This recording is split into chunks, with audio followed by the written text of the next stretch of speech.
A doutrina de Balaão e os falsos pastores. Tenho, todavia, contra-te algumas coisas, pois que tens aí os que sustentam a doutrina de Balaão, o qual ensinava Balaque a armar ciladas diante dos filhos de Israel, para comerem coisas sacrificadas aos ídolos, e praticarem a prostituição. Outro sim, também tu tens os que da mesma forma, sustentam a doutrina dos Nicolaitas. Portanto arrepende-te, e se não, venho a ti sem demora, e contra eles pelejarei com a espada da minha boca. Apocalipse capítulo 2, versículos do 14 ao 16. A profecia relata que muitos membros da igreja de Pérgamo seguiram a doutrina de Balaão e praticaram idolatria. Inicialmente Balaão foi um profeta de Deus. Mas o que significa então a doutrina de Balaão? Vejamos a resposta através da própria Escritura. Tendo os olhos cheios de adultério, e insaciáveis no pecado, engodando almas inconstantes, tendo o coração exercitado na avareza, filhos malditos, abandonando o reto caminho, se extraviaram, seguindo pelo caminho de Balaão, filho de Beor, que amou o prêmio da injustiça. Recebeu, porém, castigo da sua transgressão, a saber, um mudo animal de carga, falando com voz humana, refreou a insensatez do profeta. Esses tais são como fontes sem água, como névoas impelidas por temporal. Para eles está reservada a negridão das trevas. Segundo Pedro capítulo 2, versículos do 14 ao 17.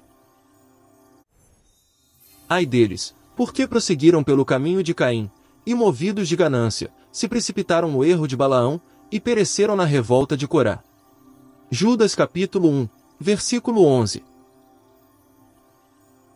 Através dessas passagens, fica fácil de entender o que a doutrina de Balaão significa. Usar a palavra de Deus para obter lucro, ter o coração tomado pela ganância, e enganar e desviar as pessoas do caminho de Deus, para benefício próprio. Todas estas coisas fazem parte da doutrina de Balaão, que infelizmente permanece ativa até os dias de hoje. Devemos compreender que a ganância e a busca incessante por riquezas corrompe o coração do homem e o desvia do caminho de Deus, sendo que ao praticarmos a justiça e a bondade, não podemos pedir nada em troca dela. Jamais devemos enriquecer ou obter lucro, usando a palavra de Deus e as suas obras, sendo que a sua palavra foi dada gratuitamente a todos, e é assim que ela deve ser entregue e ensinada pelos homens. E todo aquele que usufrui de riquezas obtidas através do nome do Altíssimo, não age de acordo com as Escrituras, pois essa forma de viver não condiz com o Filho de Deus, que viveu humildemente e não vendeu a palavra, e muito menos deu ordem para isso. Mas se você pensar um pouco a respeito desse assunto, então verá que essa corrupção está em toda parte. Pois ao longo do tempo, o homem criou incontáveis igrejas, com diferentes títulos, e muitas delas tornaram-se empresas evangélicas, onde a palavra de Deus é vendida, e seus líderes enriquecem às custas dos fiéis, e assim a doutrina de Yeshua não é ensinada corretamente. As pessoas que seguem essas igrejas ficam perdidas em meio à escuridão espiritual, pois os seus guias são cegos, e eles não poderão indicar o verdadeiro caminho, porque não basta pregar em nome de Deus, tem que seguir as palavras de Deus. Toda visão já se vos tornou como as palavras de um livro selado, que se dá ao que sabe ler, dizendo, lê isto, peço-te. E ele responde, não posso, porque está selado. E dá-se o livro a quem não sabe ler, dizendo, lê isto, peço-te. E ele responde, não sei ler. O Senhor disse, visto que este povo se aproxima de mim, e com a sua boca e com os seus lábios me honra, mas o seu coração está longe de mim, e o seu temor para comigo consiste só em mandamentos de homens, que maquinalmente aprendeu. Continuarei a fazer obra maravilhosa no meio deste povo, sim, obra maravilhosa e um portento, de maneira que a sabedoria dos seus sábios perecerá, e a prudência dos seus prudentes se esconderá. Ai dos que escondem profundamente o seu propósito do Senhor, e as suas próprias obras fazem às escuras, e dizem, quem nos vê? Quem nos conhece? Isaías capítulo 29, versículos do 11 ao 15. Yeshua nos fala a respeito dos falsos pastores, sendo que nem todos os que pregam em nome do Senhor praticam a justiça e falam a verdade. Acautelai-vos dos falsos pastores, que se vos apresentam disfarçados em ovelhas, mas por dentro são lobos roubadores. Pelos seus frutos os conhecereis. Colhem-se porventura uvas dos espinheiros ou figos dos abrolhos? Assim, toda árvore boa produz bons frutos, porém a árvore má produz frutos maus. Não pode a árvore boa produzir frutos maus, nem a árvore má produzir frutos bons. Toda árvore que não produz bom fruto, é cortada e lançada ao fogo. Assim, pois, pelos seus frutos os conhecereis. Nem todo que me diz, Senhor, Senhor, entrará no reino dos céus, mas aquele que faz a vontade de meu Pai, que está nos céus. Muitos naquele dia hão de dizer-me, Senhor, Senhor, porventura, não temos nós profetizado em teu nome, e em teu nome não expelimos demônios, e em teu nome não fizemos muitos milagres? Então, lhe direi explicitamente, nunca vos conheci. Apartai-vos de mim, os que praticais a iniquidade.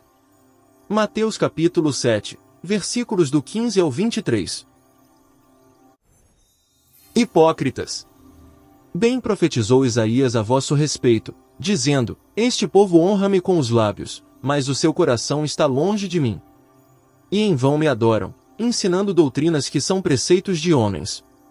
Deixe-os, são cegos, guias de cegos. Ora, se um cego guiar outro cego, cairão ambos no barranco. Mateus capítulo 15, versículos do 7 ao 9 e 14. Esta próxima passagem nos mostra o quanto Yeshua abomina o comércio relacionado à palavra de Deus, e infelizmente essa prática é realizada em muitas igrejas hoje em dia. Tendo Yeshua entrado no templo, expulsou todos os que ali vendiam e compravam, também derribou as mesas dos cambistas, e as cadeiras dos que vendiam pombas. E disse-lhes, está escrito, a minha casa será chamada a casa de oração, vós, porém, a transformais em covil de salteadores. Mateus capítulo 21, versículos 12 e 13. Se você prestar um pouco de atenção em algumas igrejas evangélicas, você verá que nelas se comercializam vários tipos de produtos relacionados aos seus títulos, e entre eles estão livros, camisetas, CDs, DVDs, TVs por assinatura, entre muitas outras coisas. E dessa forma, essas igrejas tornam-se centros comerciais, usando as escrituras sagradas como propaganda. Porém, a palavra de Deus deve ser entregue e ensinada gratuitamente, pois quem ama o dinheiro não ama a Deus. Pois todos pecaram e carecem da glória de Deus, sendo justificado gratuitamente, por sua graça, mediante a redenção que há em Yeshua. Romanos capítulo 3, versículos 23 e 24. Ninguém pode servir a dois senhores, porque ou há de aborrecer-se de um, e amar ao outro, ou se devotará a um, e desprezará ao outro.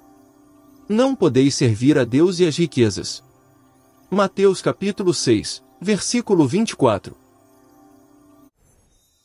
Tende cuidado e guardai-vos de toda e qualquer avareza, porque a vida de um homem não consiste na abundância dos bens que ele possui. Porque, onde está o vosso tesouro, aí estará também o vosso coração. Lucas capítulo 12, versículos 15 e 34. Porque nada temos trazido para o mundo, nem coisa alguma podemos levar dele. Tendo sustento e com que nos vestir, estejamos contentes. Ora, os que querem ficar ricos, caem em tentação e cilada, e em muitas concupiscências insensatas e perniciosas, as quais afogam os homens na ruína e perdição. Porque o amor do dinheiro é a raiz de todos os males, e alguns nessa cobiça, se desviaram da fé e a si mesmos se atormentaram com muitas dores. 1 Timóteo capítulo 6, versículos do 7 ao 10. Devemos ter cuidado com a cobiça, e com os falsos pastores, os quais já estão contaminados por ela, pois seus ensinamentos são voltados para o crescimento financeiro, e não o espiritual, e por isso, eles praticam doutrinas provenientes de Satanás. Porque os tais são falsos apóstolos, obreiros fraudulentos, transformando-se em apóstolos de Yeshua. E não é de admirar, porque o próprio Satanás se transforma em anjo de luz. Não é muito, pois, que os seus próprios ministros se transformem em ministros de justiça, e o fim deles será conforme as suas obras. 2 Coríntios capítulo 11, versículos do 13 ao 15. Se alguém ensina outra doutrina, e não concorda com as sãs palavras de nosso Senhor Yeshua HaMashiach, e com o ensino segundo a piedade, é enfatuado, nada entende, mas tem mania por questões e contendas de palavras, de que nasce inveja, provocação, difamações, suspeitas malignas, altercações sem fim, por homens cuja mente é pervertida, e privados da verdade, supondo que a piedade é fonte de lucro. 1 Timóteo capítulo 6, versículos do 3 ao 5. Todas as coisas são puras para os puros, todavia, para os impuros e descrentes, nada é puro. Porque tanto a mente, como a consciência deles estão corrompidas. No tocante a Deus, professam conhecê-lo, entretanto, o negam por suas obras, é por isso que são abomináveis, desobedientes e reprovados para toda boa obra. Tito capítulo 1, versículos 15 e 16. Porém esses falsos pastores serão castigados pelo Altíssimo, e a sua palavra nos dá a certeza disso. Esses mentirosos, enganadores e avarentos serão julgados de acordo com as suas obras. Assim como no meio do povo surgiram falsos profetas, assim também haverá entre vós falsos mestres, os quais introduzirão, dissimuladamente, heresias destruidoras, até ao ponto de renegarem o soberano Senhor que os resgatou, trazendo sobre si mesmos repentina destruição. E muitos seguirão as suas práticas libertinas, e por causa deles, será infamado o caminho da verdade, também movidos por avareza, farão comércio de vós, com palavras fictícias, para eles o juízo lavrado a longo tempo não tarda, e a sua destruição não dorme. 2 Pedro capítulo 2, versículos do 1 ao 3. Deve-se compreender que a doutrina de Balaão está ligada à doutrina dos nicolaítas, pois esta última representa os falsos apóstolos e pastores, que propagam mentiras e deturpam a palavra de Deus, assim como os seguidores de Balaão. Essas duas doutrinas conseguiram desviar muitas pessoas do caminho do Eterno, e elas se tornaram um grande problema dentro das igrejas. Em resumo, a igreja de Pérgamo conservou o nome de Yeshua e preservou a fé, porém muitos líderes e membros dela se corromperam com a doutrina de Balaão e com a doutrina dos nicolaítas. Além disso, ela viveu em meio à corrupção da influente Igreja Católica Romana, que nessa época já havia implantado várias leis e dogmas contrários à palavra de Deus e que defendeu exatamente a riqueza na igreja. O que vemos hoje em muitas denominações cristãs, em relação à busca incessante por dinheiro, foi praticado no decorrer dos séculos, pela Igreja Católica Romana.